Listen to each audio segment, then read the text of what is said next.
Perusahaan rintisan yang lebih banyak disebut banyak orang, startup.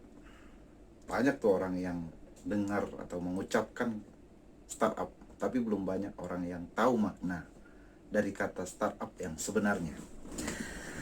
Sepengetahuan saya, orang banyak mengaitkan kata startup dengan perusahaan teknologi atau berbasis internet. Jadi kalau perusahaan berbasis teknologi otomatis dikaitkan atau dikatakan perusahaan startup. Yang bukan teknologi bukan startup. Kalau teman-teman mencari artinya di Google, akan banyak definisi makna dari kata startup. Dari sekian banyak definisi-definisi yang membuat teman-teman bingung, dapat disimpulkan bahwa startup adalah perusahaan yang usianya di bawah 5 tahun. Jadi ada dua kata kunci di sini, perusahaan dan di bawah 5 tahun. Jadi kalau Anda besok membuka suatu usaha layanan kurir, apakah itu startup? Tentu tidak.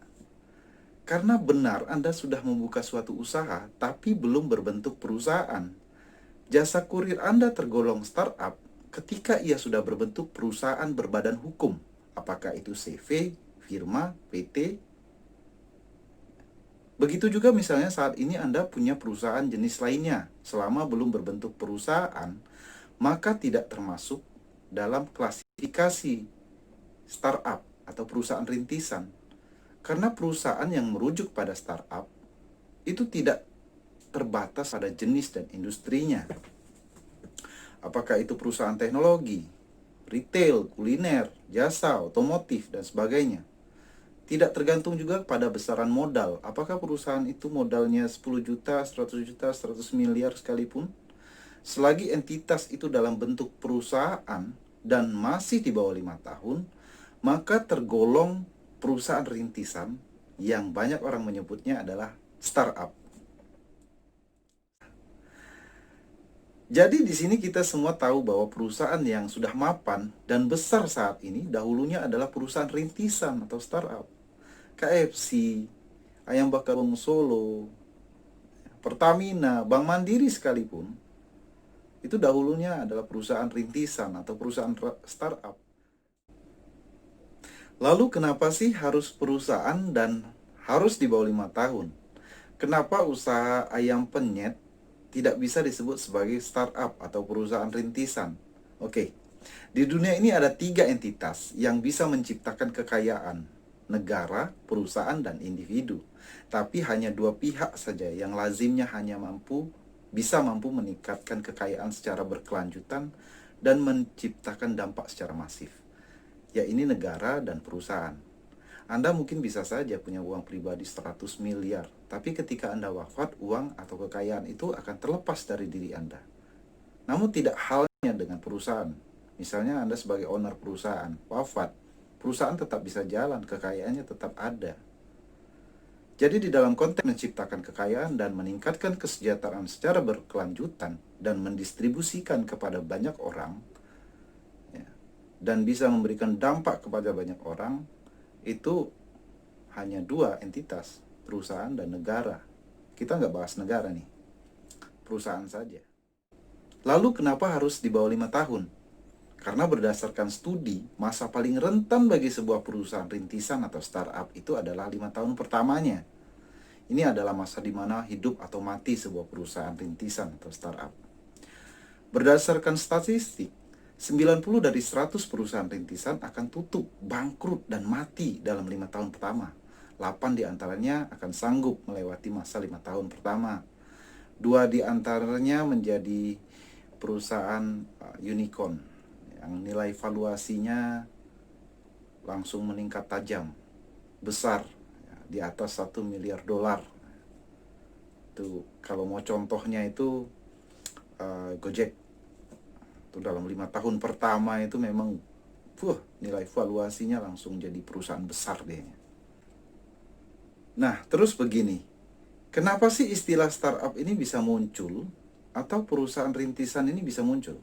Kayaknya zaman dahulu atau zaman orang tua kakek nenek kita itu nggak ada istilah startup, usaha rintisan.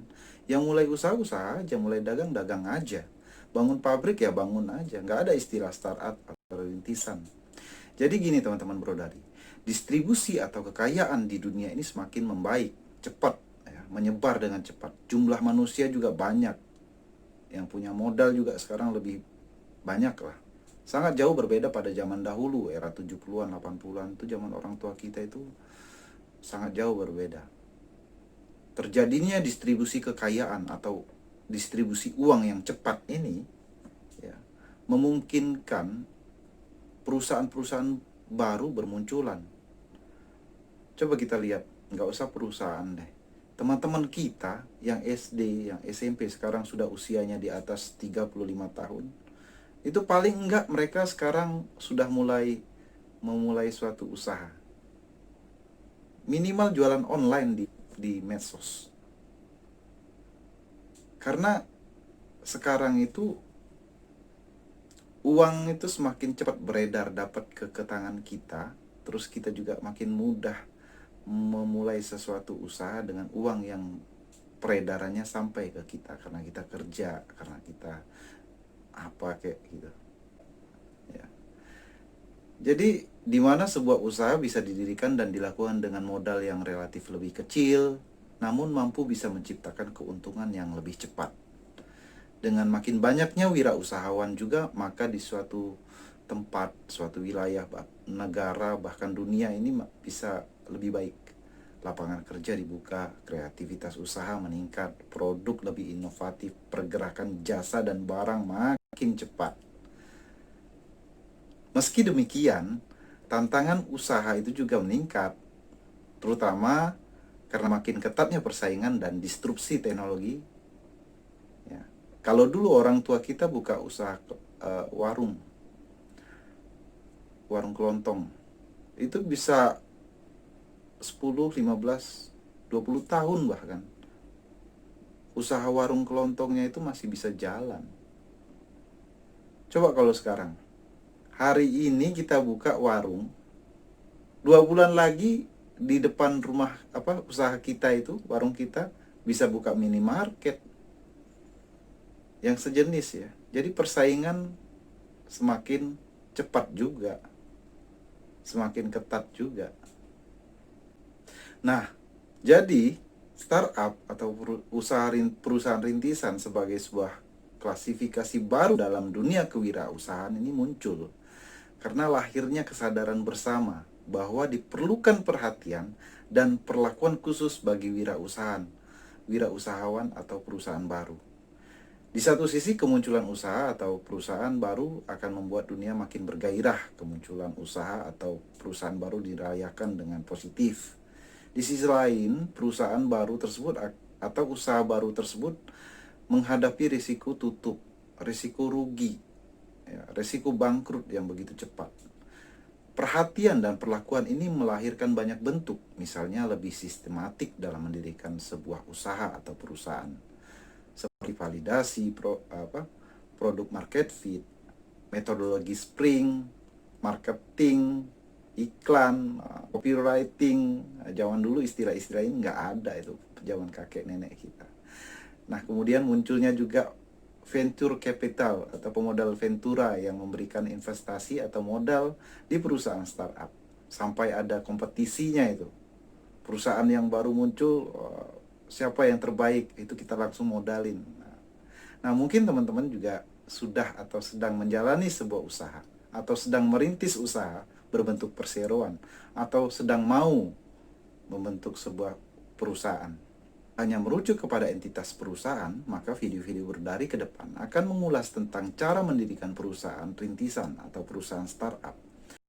Karena mungkin juga saat ini teman-teman sudah punya usaha, sudah menjalani sebuah usaha beberapa tahun belakangan ini, tapi belum berbentuk perusahaan. Nah, dalam video-video ke depan ya, yang akan diposting ya tentang itu. Jadi teman-teman Brodari bisa mengetahui, mendapatkan informasi bahwa mendirikan sebuah usaha dan mendirikan sebuah perusahaan itu sangat jauh berbeda.